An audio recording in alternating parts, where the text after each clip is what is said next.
Yo, the views and opinions expressed in this podcast are solely of the speakers and do not necessarily reflect the views and opinions of Ant Smash Productions or its affiliates.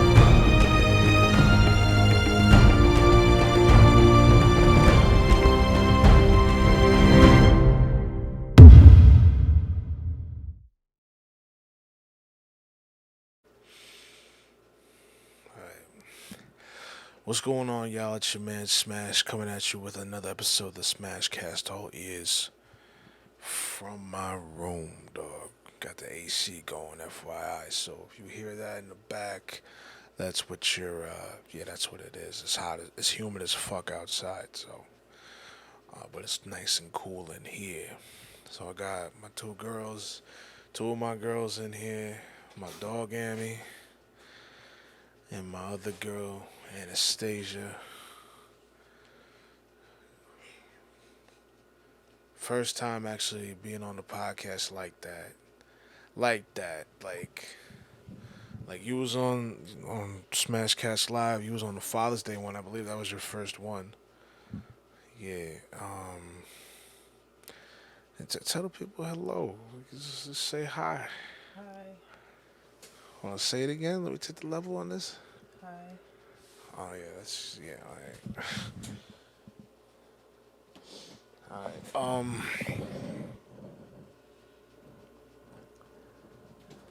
Alright, word. So we're coming at you. This one is I think incredibly relevant. This podcast episode is going to be incredibly relevant to today, not just today's generation, but like I think like just everybody in general, because we all deal with, because if you're going by the title, I think it's right there. We all deal with some kind of anxiety, some level. Some people have it more than others, to where it can be crippling. Whereas everybody's got a degree where it's just like you gotta get anxious a little bit. The butterflies in your stomach, that's anxiety. Uh, that's a level, but that's like more on a minor level. Like, oh, I'm nervous. I don't want to fuck this up with this girl, this dude. We want to date, something like that, or you about to get a job interview, something like that. You about to do whatever you want to do. You just don't want to muck it up. But I honestly, when we get anxious, it's always difficult to stay straight, to stay focused. So, and and I wanna.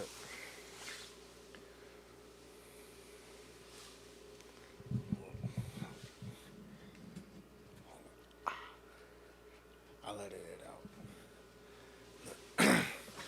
Yeah, it's always weird to stay. Oh, I let it this part out. Don't worry about it. Yeah, so it's always like whenever we get anxious, they always say the main thing you gotta do is be calm. Every time we walk into any situation, they always say be calm, and that's true. Cooler heads usually do prevail. Now, whether that's a calm, whether and that could mean that you took whatever anxiety you have, and you're still anxious, but you're focused. So you're using the tool, because that anxiety sometimes can be a tool, man. That level of, I don't know if we can call it fear. I think we can call it fear, because that's what it stems from, like just the fear of the unknown. And fear is not something that we should just ignore and call it a weakness. Fear can be strength. does have its negative effects. But I honestly think that with the way society's going, where mental health is being pushed even farther into the cultural zeitgeist, it's important that we have these conversations about anxiety, not just fear, stress, anxiety. We need to go about that. And so, Anastasia, why she's on this one is because she has crippling anxiety, among a slew of other issues that she suffers from. But the biggest one that causes it, I believe, is anxiety. That's partially why she's been quiet this whole time. And usually, when you see her, she mouses up because that anxiety creates selective mutism. A hamster up. I hamster up because she loves hamsters more than mice, Mises. So that's why. That's why, like, she would be. I think she's the best person to speak about this subject. And I've been trying to get her on other podcasts, talking about other things. And it's difficult to figure it out because part of the anxiety is also wanting to always questioning and challenging your own abilities and your own place. And that's something that nobody can force you to do something. Well, I mean, hell, we can all force somebody to do something. It's not right to force somebody to do something they don't want to do. So, what? It's best to just not proceed forward with it. And if they don't want to do it, they don't want to do it. Fuck it. But I'm glad we're doing this today. At least I'm tired as fuck, so she's gonna be doing most of the talking. But yeah, that's just what we're gonna get into. And listen, right quick, disclaimer: if it gets hot, if this gets heavy, and I don't mean in a sexual way, I mean like if we start getting into some crazy shit that y'all can't handle, or it gets, yeah, just do me a favor, press the pause button, go in the search bar, and go look up pug puppies because that's what you need, nigga. And yeah. So anyway, yeah. Oh, uh, so the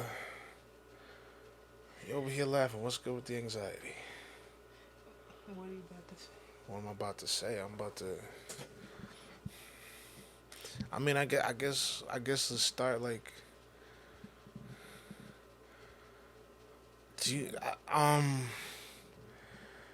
mean, we can start with the origin of why do you think you have. I mean, yeah, it's like where to begin. That's a nice. That's the question. Where to begin? I mean, I guess let's talk about yourself right quick. Like before we get to everybody else. Like, actually, yeah, let them know what's going on with you. Your anxiety, your kind of anxiety, like what it does to you, so that they know who you are and what exactly, like, your relation to anxiety. Like, let them know exactly what you have going on. And also, let them know the causes and effects. We don't want to get into the causes. Alright, you don't want to get into the causes? You can't just abbreviate it or allude to. You already know what that is. I know, they don't know. I'm not talking about that. In due time, Barnacle Boy. You mean there's multiple things. That's what I'm saying. It's not just one thing. So you're looking at me like, No, how could you I don't forget? know I'm if you like, know what I'm talking about. I'm trying to remember. Wait, all right. Hold on.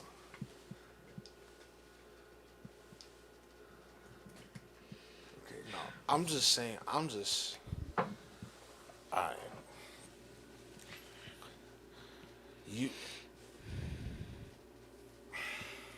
Because you're not gonna get into the causes. You want me to just say like what my everyday life is like? Well, yeah. I mean, what do you suffer from exactly? What do I suffer from?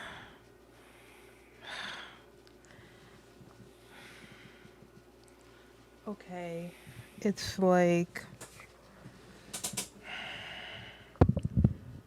it's not just a thing with strangers where typically people would be like, "Oh, I'm meeting new people. I'm scared." Or not even scared. Like, I'm a little bit nervous, or this is a little bit awkward because like I don't know these people. Like, okay, yeah, that causes me anxiety as well, but even things that I go through on a regular basis just because I have talked to these people regularly or somewhat frequently, however you define frequently. Like, people with social anxiety, we define things like that differently. It could be like, oh, you've talked to them a bunch of times. And like for us, it'll be like, no, like we're still not comfortable. Like, we need more than that in order for us to stop feeling anxious. And sometimes it will just never be okay. Like, sometimes it just doesn't go away. It's just a permanent thing. It like people don't get that. Like, oh, you've talked to this person so many times. It's like, yeah, and like it's gonna be a forever thing. Like, you don't understand. The only fucking way to get rid of that is like you gotta fucking drink. That's the fucking only way. Unless you're lucky enough where meds help you. But like some of us, we've tried so many fucking meds. And we fucking exhausted the list. Like, they don't got no more shit for our asses to try. And it's like, that's the fuck it. Or it'll be like, all of these other meds are similar to the shit that you already tried. And like, you had a bad reaction to this, so there's no reason for you to try this because this is similar. So like, you're basically out of options, and the negative effects of the shit is so bad that it's not fucking worth it. And then you might have like you might be told that, like, yeah, just endure these side effects, and like hopefully the side effects will go away, and in the end it'll be worth it. But like, no, like, you're going through all these fucking bullshit side effects and the shit is so bad. Like, I've been through like meds for not just anxiety but depression, which those things fit together, but also for fucking Lyme disease pain, and then like being diagnosed with fibromyalgia pain. So for me to sit here and remember what each medication did and which issue it was for, I can't remember all of that shit right now because it's just fucking too many meds for me to fucking go through. But like, fuck it. We're talking about some shit like, yeah, you're gonna fucking feel worse before you feel better, is what you're told. And then you're just feeling worse and worse and worse. And then the shit never gets better. And then it's like, do I fucking keep taking this bullshit because, like, supposedly it's gonna get better, but it doesn't? Or do I just say like, no, this shit is not fucking working for me. Like, it's not gonna work. So what the fuck does work? You can go to the corner store right fucking now and get your ass a Four Loko and drink that shit. And of course, ideally, morally, I'm not supposed to be telling you that alcohol is the perfect solution because you don't want to rely on that too heavily. But sometimes, if you have certain situations where you're like, I have to be extra social today, like, you're gonna socially drink for this occasion, I personally think that's fine. if you are able to limit it and control it, like for these particular days, which are occasional, some shit like that. But sometimes you might fall into a cycle where it just gets too easy, where you're like, this is the solution, and like, why wouldn't I just do this? But you're also gonna feel physically sick, and then you have to be able to, you know, use logic. Like, this is gonna make me not physically feel well if I drink this too often. So then you can take like breaks in between that. So, you know, that has been my only solution so far. So I'm not the fucking person to go to, like, oh, I know the fucking solution. I don't even know a fucking herbal natural solution that you could fucking take that actually works. Like, I have taken some herbal things, but like for it to work to the extent of alcohol, no, I can't say that. I have taken valerian root, but since I'm a little bit different, like instead of just swallowing the capsule, I have fucking chewed that open and absorbed it sublingually, which tastes fucking disgusting, and it fucking smells like fucking horse shit and fucking gym socks. I want to know the origin of. Didn't I say I'm not gonna see the I origin? know. I mean, not the origin. Just like how. How does it affect you? How does it affect me? Okay, what are the like how does it symptoms? affect you? Like I mean, yeah, and then we can get into remedies because Alright, fine. I'm not gonna talk about herbal remedies no, too we can much. talk about herbal remedies. I think that's important for people to educate themselves on specific herbs and whatnot they need to take that might work for them. But like, because we can get into that is, but like it's just like you specifically like what is going on with you. Okay, I can get into that. So, we have the selective mutism, which what I've seen and heard about selective mutism, I see it more often about like children, and it seems like it's something misunderstood. But the reason behind it is that anxiety causes muscle tension. The muscle tension is spread throughout your entire body. So, do you think your vocal cords are an exception? No, your vocal cords are included. That means your vocal cords get tight. There's muscles controlling that. So, everything is tight. That means that those muscles that allow you to speak are restricted, and like you have trouble actually getting the sound out. So, yeah, it's a real thing. It's not just like you're just deciding not to talk. It's like when you literally exert the physical effort, it doesn't come out. So, yeah, that happens. And then if you want to get into the mental aspect, yeah, there is a mental aspect, but as as well as that, we have an automatic response where we're just triggered, and it's not just thoughts like you're thinking, oh, I'm gonna embarrass myself, oh, this is awkward, oh, I'm nervous, oh, I can't do this. Like, that may or may not happen, but we also just have a fucking just snap automatic trigger response where you're not even fucking allowed to think that shit out. It just fucking happens. You don't have control over the shit. It's just already in effect. You can't even do anything about it because it's already there. So, like, now you're just fucking in this, and then like, what the fuck do? It's already happening to you.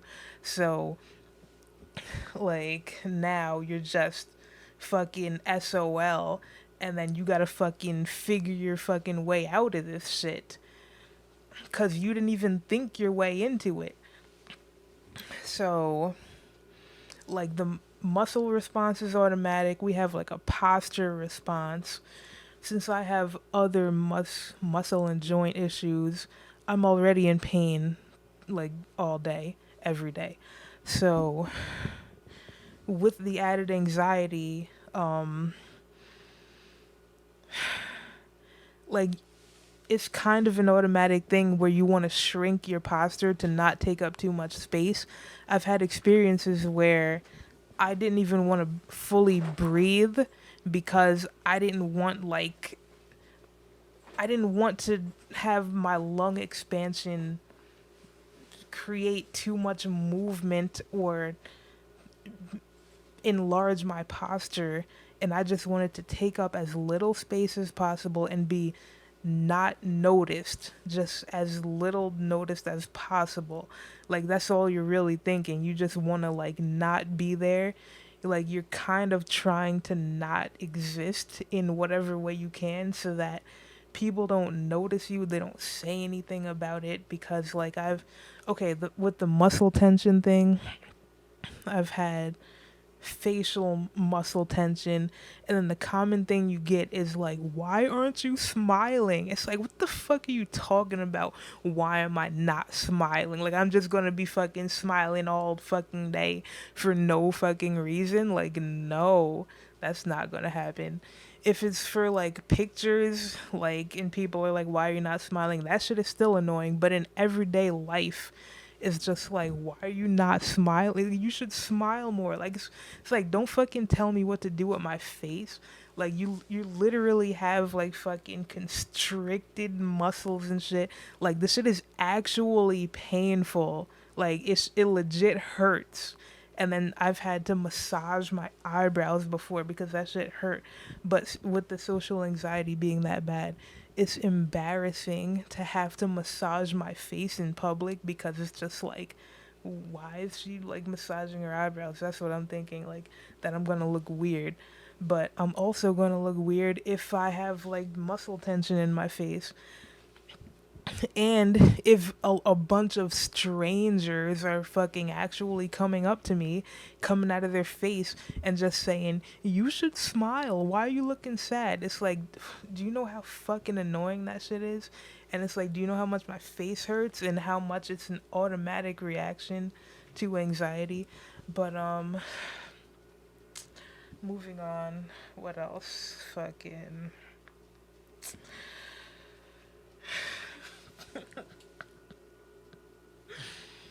your fucking face hurts, your fucking body hurts, like all over. Your fucking posture is just like wanting to close down. And then like the fight or flight response. There's also the freeze response. Fight, flight, or fright. So like you're either gonna like, for me, I haven't had too much fight response. Like some people just can be fucking angry instead of being sad or embarrassed or scared. And like I think that is a little bit more empowering than being just scared. It takes a lot to piss me off, and sometimes people have actually pushed me that far, but that's not often. So like if it's flight, you just want to fucking get away. You just want to fucking flee. Like you're just like, you're panicking, you just got to get the fuck out of there. And like it doesn't, at that point it doesn't even matter what social etiquette is involved. Like you just got to fucking go. Like just get out now. That's all you know. It's either that or fright slash freeze, where you're like a deer in headlights, and then like it's kind of, I don't want to say, I don't want to make light of like paralysis, but like you're just, your muscles just tense up, and like you can't really do anything. And the only way you can do something, the only way you can like even make natural movements or make use of your motor skills is with conscious thought.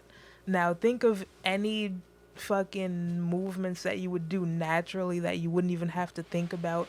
Even walking from point A to point B, like you're just like, okay, I'm just gonna walk from here to there. Simple. You just fucking walk. Or I'm just gonna fucking pick this thing up. Simple. You just fucking grab the thing and just lift it. Whatever. There's no fucking real thought process behind that.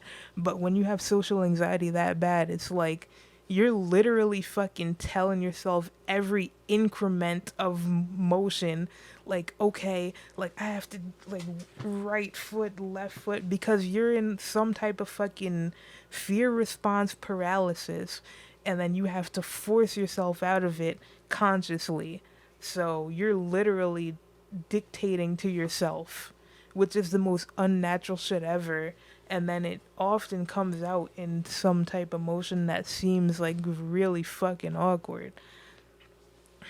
And sometimes people might even comment on the shit, which is a fucking nightmare because you're trying your best to look natural, and then somebody actually comes out of their mouth and says, "Why are you so nervous?" And it's like, you did your fucking best acting just to seem fucking normal, and then people are pointing that out to you. It's like, I fucking can't do any better than that. So like, if, like, what the fuck do you want from me at that point? It's just like, so then you just kind of get to a point. I mean, I guess if you fucking live long enough, if your suicide attempts didn't actually work, then, and you live long enough to fucking get to the point where you're just like, at this point, fuck it. Like, whatever the fuck happens is just whatever. Like, if this person wants to say some shit about it, like, fuck you. Like, I, that's what the fuck it is. Just accept it. Like, don't fucking say anything back to me. You fucking saw what I did or heard what I said, and, like, that's it. I'm sorry. Like, you don't really want to be like that. Like, with social anxiety, you're like people pleasing, you're trying not to seem offensive, and you're trying not to seem awkward, and all of this stuff. And then, like, that consumes you so much. And then you just get to a point where, like, you're always thinking about, I wonder what people are going to think about me. Even if it's not specifically interactional, it's just about you expressing yourself as an individual. And you're just like, I wonder what people are going to think if I post this or say this or wear this or do this. And then it's just like, at that point, like, it can't matter to you if you're gonna fucking keep living. Like, you just have to numb yourself to it. You just have to be like, even though it actually does matter, I just have to tell myself that it doesn't matter. And then you just have to make it not matter. And then you just have to be yourself even more boldly. Like, like, you just gotta be you, because you spent so much time fucking caged in, controlling everything to not be noticed so much so that you can fit in, and so that people won't think you're weird or say too much about you. But really, you have like an inner side of you that is more creative or more expressive, more bold, more interesting, more different, more unique, more whatever it is. You have like all of these ideas, and then you see all of these people who are bold and confident enough to express themselves, and like they're doing all of these great artistic things, and you're just like, you wish you could be that, and that's who you really are on the inside, but you just can't be it because of some bullshit fucking social anxiety. And it's like, really? Like, I'm gonna let that fucking shit stop me? No, like, that shit is still gonna be something that you're gonna have to push back constantly. Like, it's not just gonna fucking go away, but you just have to realize, like, it's more important for me to be me. It's more important for me to be fucking bold and unique.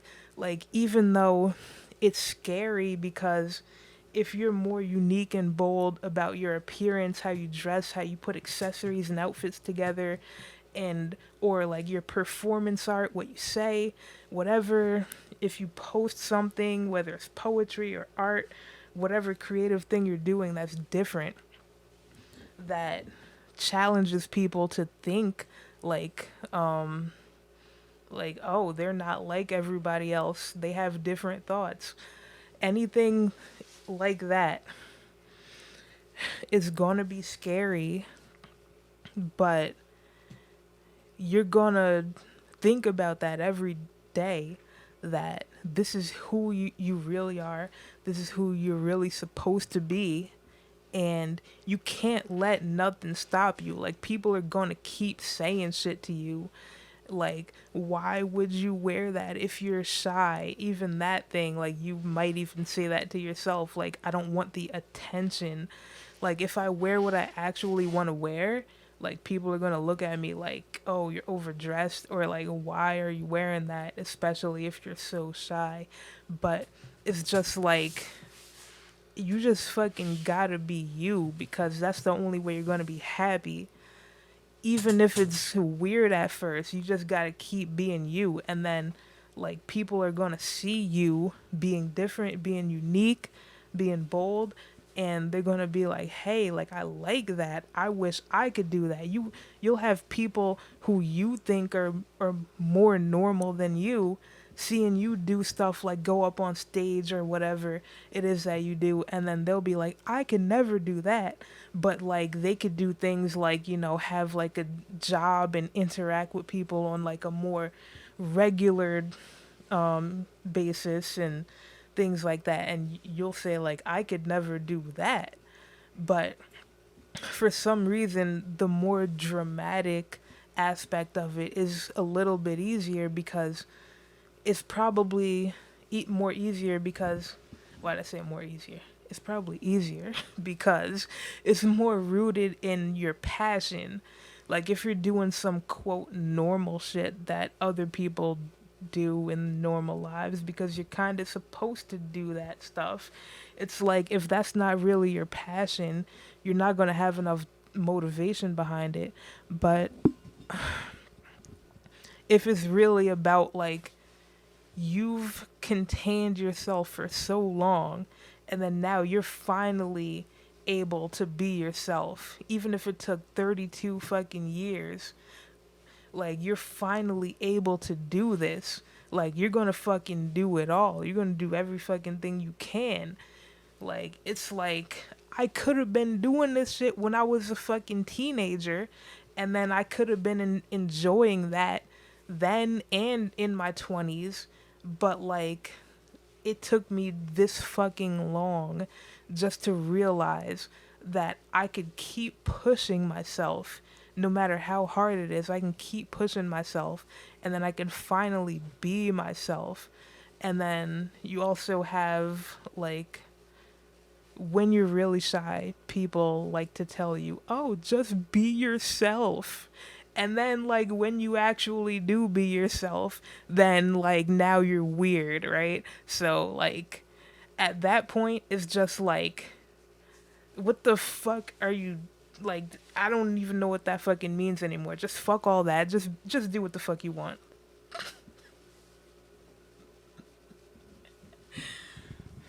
You got anything else to add?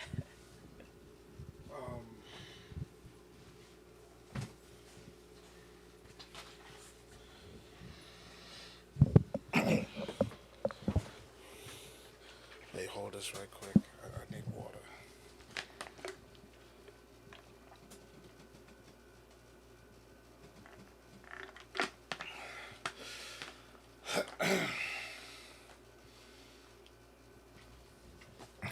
Yeah, nah, I don't really have anything else to add to that. I can definitely feel you on the. This is what I've been okay. I've been saying that too, where part of being in this world really is to fuck on what everybody else is saying, and you have to be yourself. You really have to do what you want to do, because if you were steady doing what everybody else wanted to do, and there are those kinds of people in this world. There's what is it? There's two kinds of people in this world. There's leaders and then there's followers. A lot of people are followers.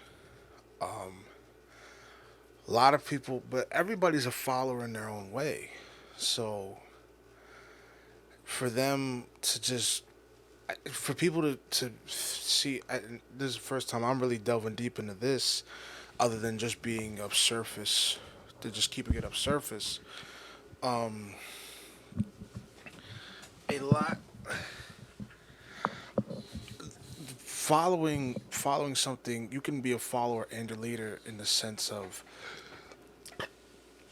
you're following a path that you agree with, and then where you become a leader is that you're leading yourself, or you're leading your own way down that path, and now that's where we get to a singular spectrum, where we get to the singular part of that spectrum where now you're doing it for self. We're not talking about the greater aspect of it, where now you're a leader amongst men, or you're leading a group, or you're a manager, something like that. But let's just keep it to self for now. So, in all honesty, that's what everybody really should be doing, which is following their own path and doing what they need to do. Like, just fuck what everybody else is saying. Because if you get caught up in what everybody else says and does, and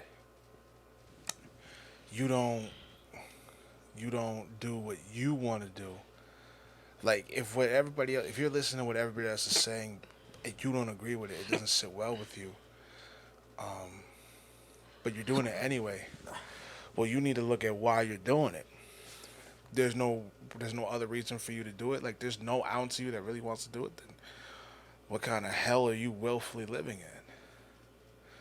And I know in the case of someone like Anastasia, you have it's hard. It becomes even harder to do that, and that's for whatever reason you have. You gotta figure out how to surpass that, and not don't figure out how to suppress it. You need to figure out how to get through it. Because a lot of the time I see people with anxiety that it comes from the origin usually comes from something that happened in their childhood, something that happened while they were younger that offset everything. If they don't know how to process, and they did really know how to process it, because they were kids. I mean, what do you know how to process other than video games? Like, it's crazy, and that's something that people really need to look into. It's like, what really caused this, and how we can remedy that, because a lot of people like to run from their past because the past is scary. I really try not to run from my own past. I've made that a prerogative to. I got to rhino through everything. But ain't nothing wrong with looking at the past, especially if you're fucked up and you know it was obviously something that happened to you when you were younger that fucked you up.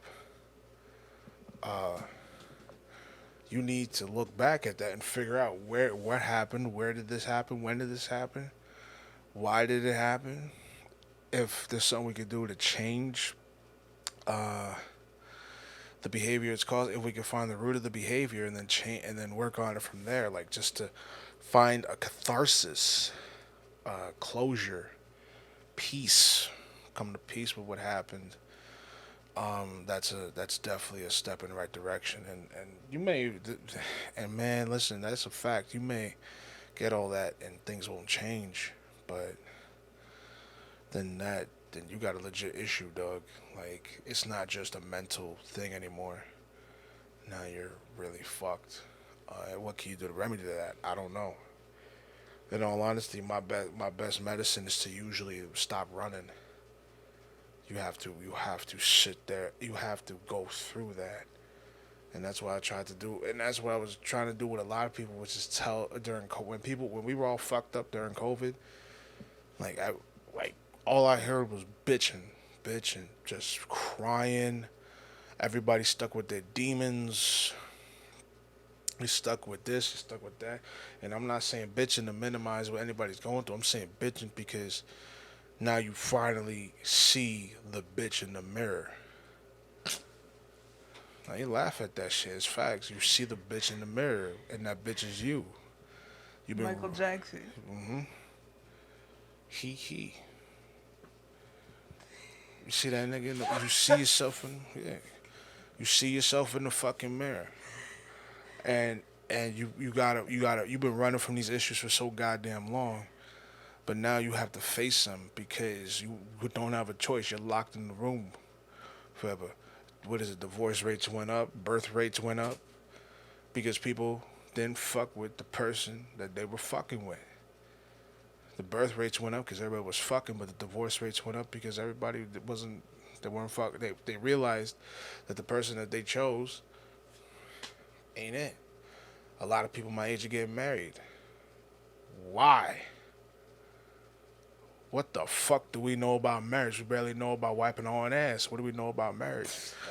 You're not spending enough time. You haven't spent enough time with the person with you, bro. You need time in there, but there, and I'll say there is a pressure. I'll say it from the older generation and the younger generation, forced upon to find someone that completes you, which, in all honesty, your goal should be virtuosity, to be virtuous. Because usually when you do shit, good things come your way. When you do good shit, good things come back to you. That's usually how it works. When you're noble, honest, and true, that's usually when you get the rewards. So I don't know. I don't know why everybody's getting married now. I don't know why everybody's fucking and having kids. I mean, I like fucking, but that's crazy how you know better, but you're doing that.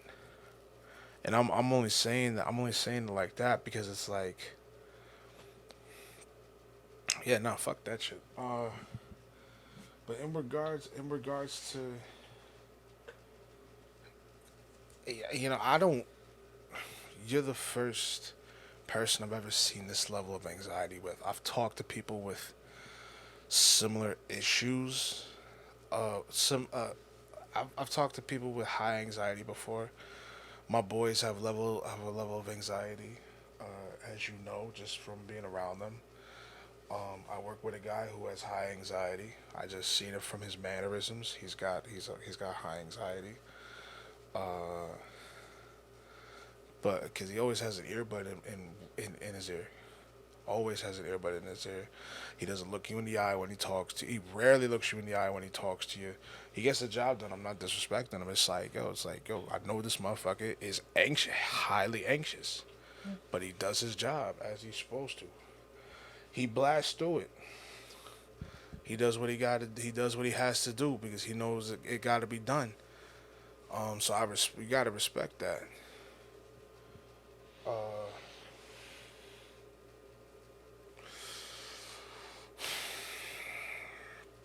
I try to talk to you. Everything I do is to try to help you in your situation and try to make it better. Um, but I know that this isn't something that I can do. This is really something that you have to deal with. I could just be there and try to help you and support you, but that's not my fight. It's not. Uh,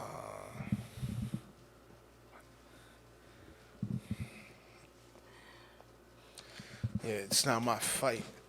So when you go on about the levels of anxiety and fear, I can only imagine. Cause I mean, I get anxious too. I do. I I don't want to. I don't want to talk to people. I got a level of social anxiety myself. I don't want to talk to anybody. Really. I like being by myself. I really do. I mean, I don't like not total loneliness. Like I love my dog, my geckos. Like I want people to come in and not like what is it? I want you there, but I don't want you seen. what is it? I don't want you heard. Like that kind of shit. Like it's really like that. Like, or in passing, just like I want to know that you're there, but also I want to be alone. Like word too.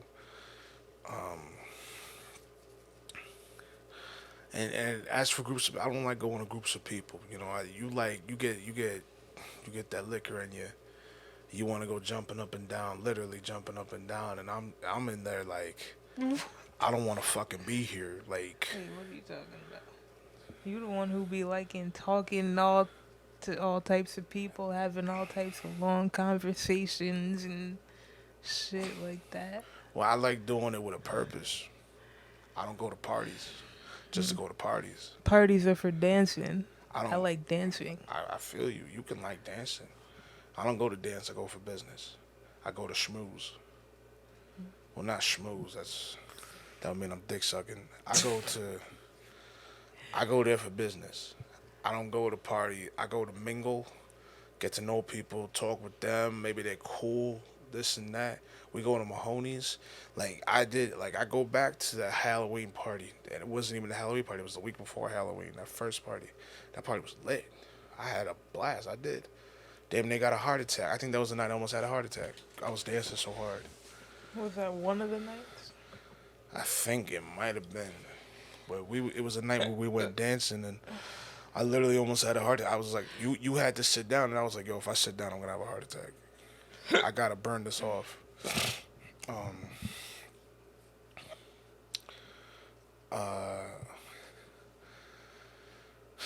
So yeah, but when we were at that was one night. I was in a room full of like-minded people.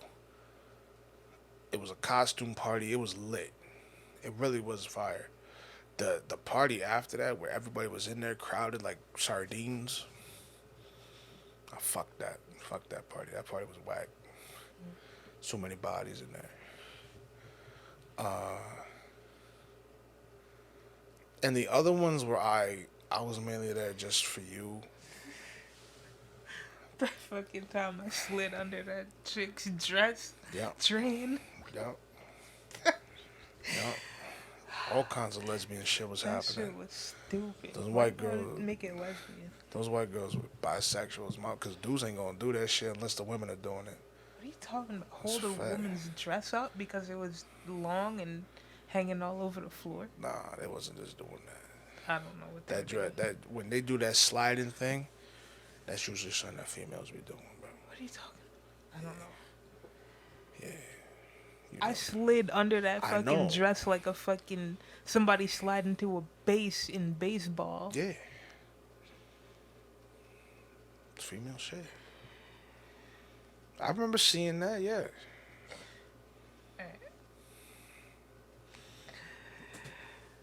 But anyway, I'm not a party guy. And I do get anxious in social gatherings and social situations. I have to prep myself. I'm introverted. I'm not diagnosed with social anxiety. I'm an introverted dude. I can say that wholeheartedly. And I like it. I fuck with it. Cause the fuck I gotta be an extrovert for? That shit looks exhausting as hell. Like I gotta be jumping up and down with everybody, for everybody. I fuck everybody. Like I don't want to do that. I got my select group of people that I fuck with, and then that's it. But like I said, like whenever I go to social gatherings, I'm usually there for a purpose. With a purpose. Very rarely do I want to go. I want to party. No. I've never said I want to go party. Like no. Like if I'm going to meet people, potential guests for the podcast, or links, or this person knows that person, they might be there. I like, all right, cool. Like if that opportunity isn't there, or potentially there, I'm in the house, or I'm doing something else, working out, going grocery shopping, I'm walking my dog, taking my dog to the park. Like I got no business. Yeah, let's go party. Fuck that shit. Bro, you wanna hang? Like I'll chill with the homies. I love my friends, but nah. I would go slow dancing, but ain't that shit ain't around. Slow dancing, but like if we were to go slow dancing, merengue, salsa, whatever. I mean, I may not be able to do that because of my fucking feet, but slow dancing I'm with.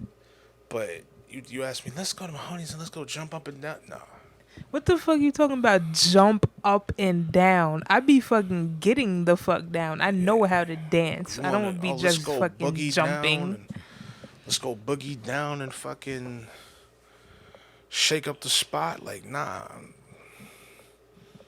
I'm all right. I'm cool. And if I like nah, and when do we usually go? Like, it would be after a show. It was after a show, or we were dating and didn't know what each other liked, and so it was a cop out. That's what it was. So that's what. But yeah, like that's the extent of my social anxiety. Really, I don't I don't have crazy fucking levels like that. Um, yeah, man. I don't find myself to be antisocial. I find myself to be anti boring. Like I'm sitting around doing nothing. Like I'm usually doing something. So how do we? I know more of the perspective of how to deal with people that are social or that have issues or socially anxious. I know more about that than actually having the issue. Like I have my own set of issues, but in all honesty, realistically speaking, no bullshit. My issues usually aren't as big as other people's. They're not. But my issues are my own, and my issues are bigger than some other people's issues. And the line goes both ways. So I honestly do know more about dealing with the people that have the issues than and dealing with my own issues and dealing with the people than coming from experience as somebody with severe issues. Like I have less severe issues than I do minor issues. Like and the issues and the severe issues that I have, you can count on one hand, maybe three fingers. So yeah, I mean, I guess I'll come from that perspective now at this point, since we're 50 minutes in. I'll come from that perspective. If you're somebody, because I think this is a two-parter. This is definitely a two-parter, because we can get into remedies and shit and how to deal with that. I mean, I don't know how long you want to get into remedies. Right now, Do you want to? I don't have much more other than like herbally just chamomile. Not that that is that helpful, or like kava. Like it'll help like maybe like 10% or What's something. kava? It's a tea. You slowing down too? I can speed back up. It'll be like kava tea. Yeah, she drinks tea a lot. Eats healthy food. I think yeah. I mean, we can go to the anxiety part. The other shit, yeah. But yeah, Alright, so let's talk about panic attacks. Tell me about like what you feel like that is. panic attack. Yeah.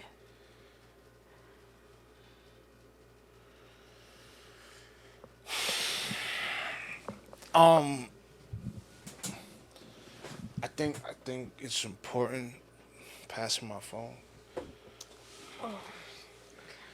What the difference between a panic attack and an anxiety attack? I honestly don't know the difference. I think I know the difference. All right. It's like the anxiety attack is more about anticipating what's going to happen and then like scaring yourself with your thoughts. And then the panic attack is like you're in the moment, you're already inside of the situation and then you're just reacting with raw emotion.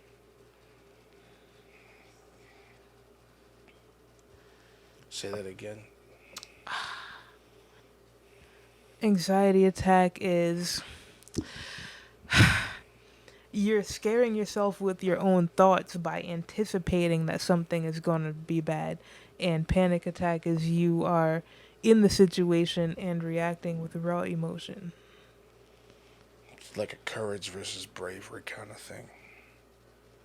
I don't know. I was trying to figure out the difference between. Can you put that back over there? Thank you. The difference between courage and bravery. I was like, what the fuck's the difference? And courage apparently is the absent is when you're scared, uh, but you have courage is when you're scared, but there's no true danger. You're scared when there's an absence of danger. Bravery is Courage? yeah, bravery is when you're scared. Is when you, I mean, yeah, courage. Like, okay, not scared. Courage is when you stand up to fear in the absence of true danger. Bravery is standing up to fear when there's true danger. Okay. I would say related to courage.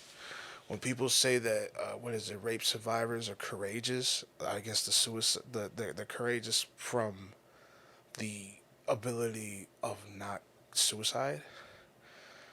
And I would just say, like, because you're not raped anymore, you're safe now. In the case of what you're dealing with, that would be the more mental aspect, where versus true danger, where with bravery, a terrorist attack, a bear's coming after you. Don't say that bear bullshit, because that's Which what what one the of my therapists said. it's facts though. So, I mean, I fucking understand it, but like that doesn't fucking help anything. Like, but I don't understand what does the therapist say. I'm just giving examples, and it makes sense. I mean, like a train is coming. Like, well, like I I mean the train. fucking Well, get it, just move out but the fucking way with that, I guess. you've been through a panic attack situation. Yeah, well, I'm just trying to split the difference. Yeah. So how was that? Like you said, panic attack is when danger is coming, when there's actual danger coming. It doesn't have to be danger like that, but you're you're reacting to the current situation. I try to be very careful and cautious and calm and collective with every situation.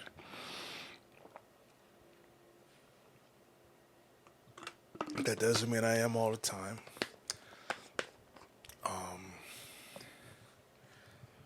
I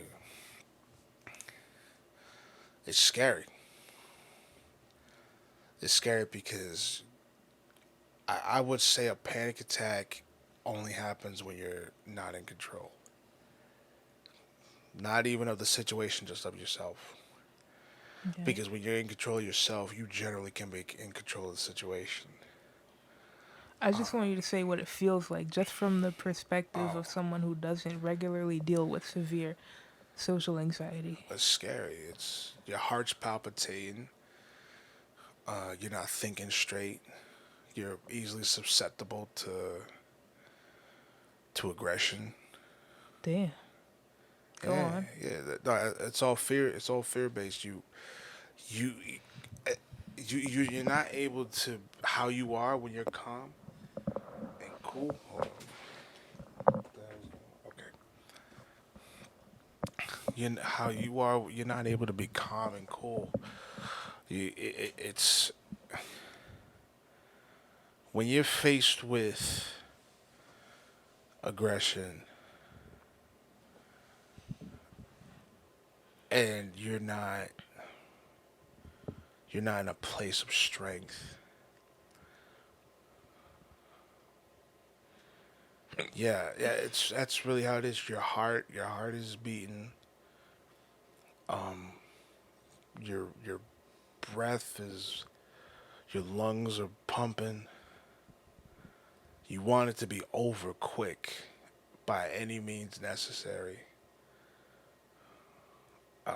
And you don't think straight. you feel like you're gonna have a heart attack because your heart's racing so hard, and that's not you like you're about to go into cardiac arrest. That's not the same thing, but like you really. I felt like one time I was gonna go into cardiac arrest. I was so scared.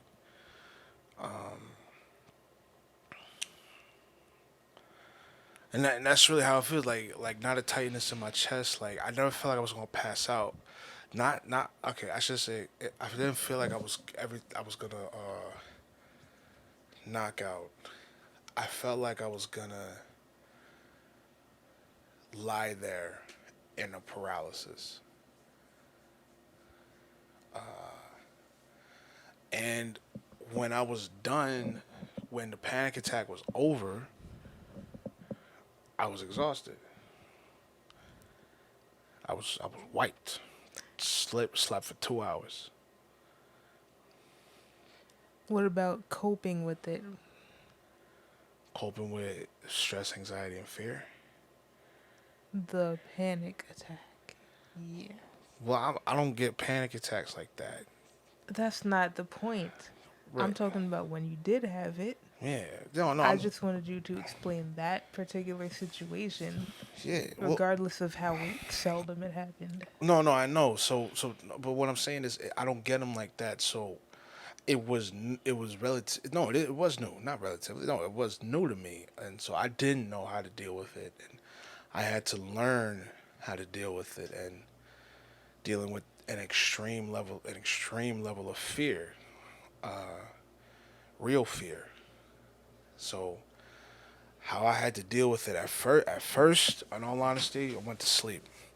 Like I just said, I passed the fuck out 2 hours straight, and that sleep was so peaceful.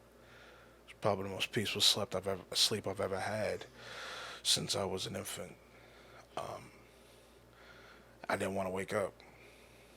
I did not want to wake up at all because I knew when I woke up that I would have to face that. And when I woke up, I knew that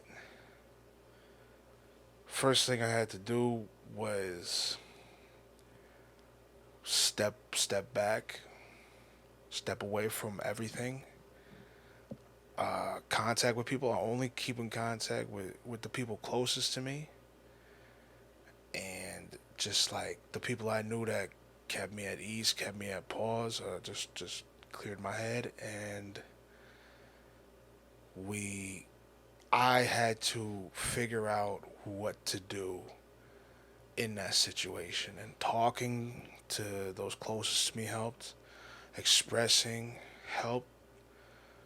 Seeking the guidance of people, asking Google questions, that helped because Google sent me to Quora, and Quora helped me out a lot with my questions.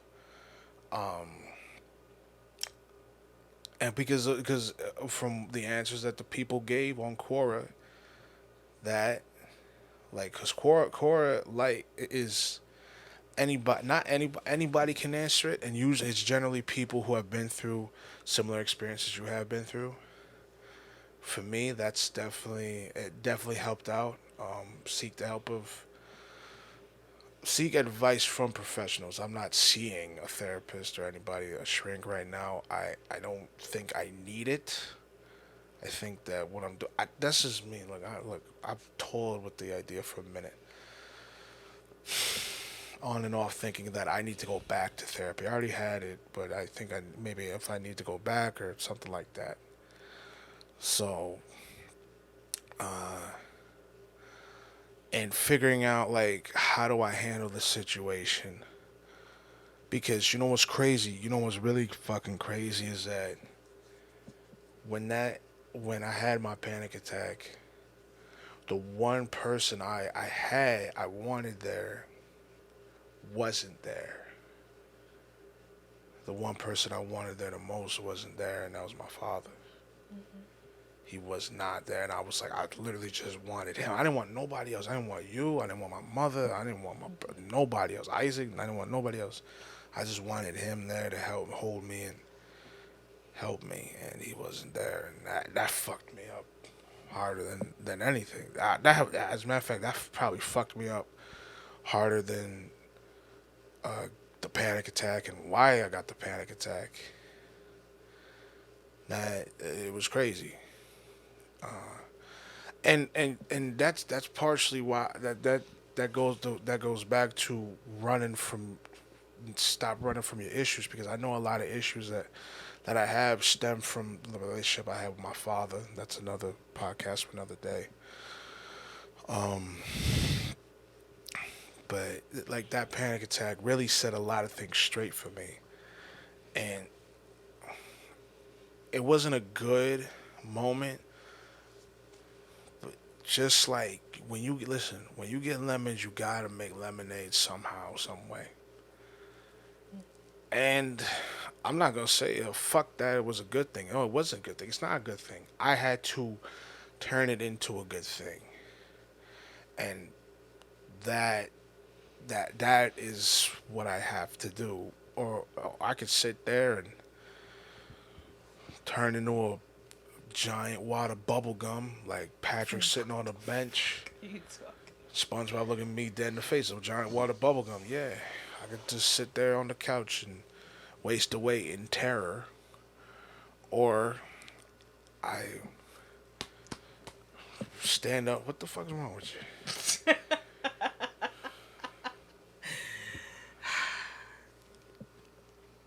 So I stand up, beat my chest, roar, and get back to it, and do what I need to do, so that this, if it does happen again, I'm prepared. I have to face my what? I have to face my demons. That only happened to you one time.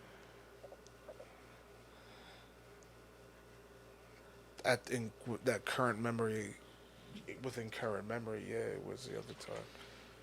I mean, I'm Okay. tired. No, I'm tired. Like it's just like I literally Well, trying to remember. It's just I can't remember. I just wanted to see the level of relation on the topic of panic attacks. No, I mean, you want to get into? I felt suicidal for a little Hold bit. that thought. I mean, what you want to go? We're not getting into that yet. All right, Okay, that's part well- 2. Then fine. All of that you had to say about your one panic attack, that was a lot to say. But like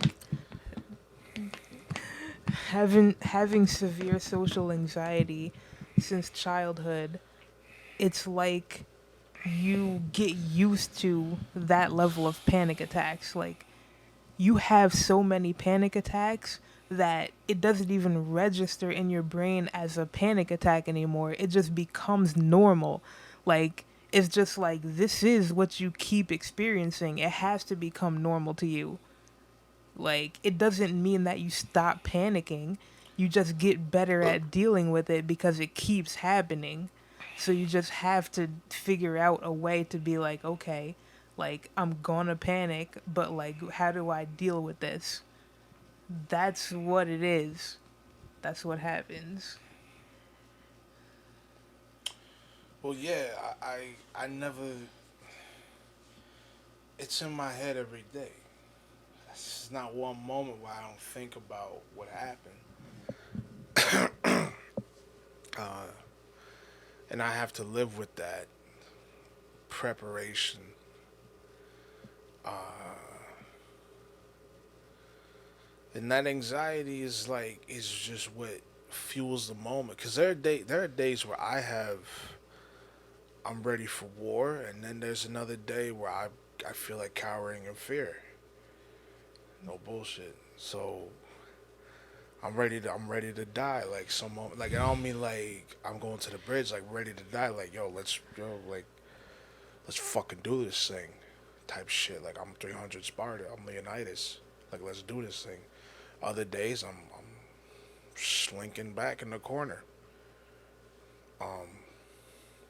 So more often than not, though, I'm like, whatever happens, happens. We gotta handle it. That's it.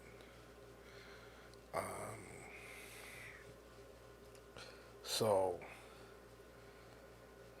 yeah. I just, I mean, I feel that too, like the constant thought and fear of it being there. Like, yeah. So, Okay. I mean, I don't know if that's what you wanted. What I wanted. I didn't need all that 300 bullshit. I mean, no, it's like, well, I think that some people are able to feel that level where it's like they're ready they're ready for war. They're ready to handle business. It's do or die at this point. And then other days, some days are easier than others. That's it. You're fight or flight. Yeah. You're Hmm? you're the fight of fight or flight.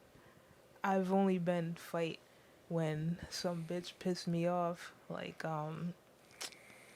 sometimes okay, like when you have severe social anxiety and you're just seen as like the mildest, just like nicest person who would never talk back or never even stand up for themselves.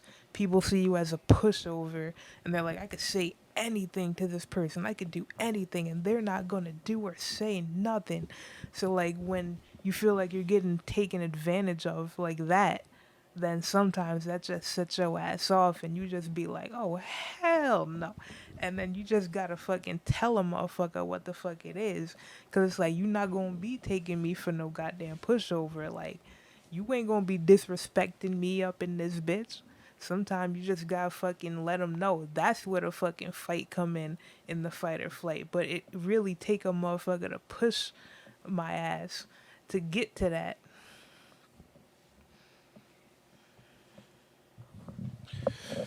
Right. You know what's always ironic is that a lot of people really don't want problems. No, the vast majority of people don't want problems. They really just want to seize the day how they seize the day. And for some reason, somebody else comes along and starts a problem somehow. For whatever's going on in their world, they start a problem, and we're all guilty of starting problems. There's nobody on this planet that hasn't started some kind of problem for somebody else somewhere. That's impossible for you to never have started a problem. And you have to take accountability and responsibility for that. And that's where the issue lies. That just like how the vast majority of the planet doesn't want problems, the vast majority of the planet also doesn't know how to take accountability and responsibility. Especially when things are actually their fault. When, in all honesty, a lot of people are very forgiving when you take accountability and responsibility, but nobody wants to take the blame because shit happens when you take the blame. But it's more respectful and respectable, and easier. The pain is easier. Pain, depending on the situation, is a lot easier if you just take accountability and responsibility. It's a fact. So, and yeah, not everything off rip. I'm saying, me saying that, not everything's your fault. It really ain't, bro. Like if you really trace everything back to when the incident started, you did everything you could. You make sure all the bases were covered, and shit still went wrong. You could be on that. Well, maybe if I didn't, you could be on that shit all day, or you could be like, I didn't do a damn thing. Everything went right. I mean, you say that, but then it's like, remember when we were supposed to do that foodie moody at the Indian spot?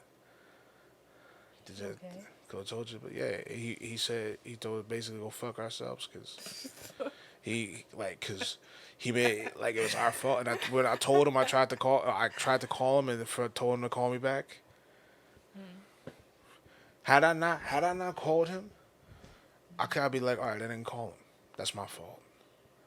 I called him up. like 4 days before we were supposed to do this thing, to tell him we can't do this thing this day. We need time. This is a month of planning that we should do. He said he never called me back. That's on him. That is on him. I don't have to. I could have gone to the restaurant. I didn't go to the restaurant. Now, I'm not going to sit here and beat myself. I didn't go to the restaurant. No, I called him up, the number he gave me, told him to call me back. He never called me back. And then that's it. Okay. That shit was not my fault. Okay. I'm just saying that's an example of cover your bases. Okay. You feel like you look like you want to say something. What? I don't even know what to say to this. Yeah. But, yeah. I don't know, you got anything else? We can close this chapter. Alright. Alright, we gotta definitely do this again. Cause this is a topic that needs more discussion. But yeah, man, at another time when I'm rested. No, fuck that. I did good for being tired as fuck. Yeah, so anyway, you ain't got nothing else to say. Thank y'all very much for listening to part 1 of, I don't want to call it the Anxiety Podcast, but I can't think of a name right now, so I'll just call it the Anxiety Podcast.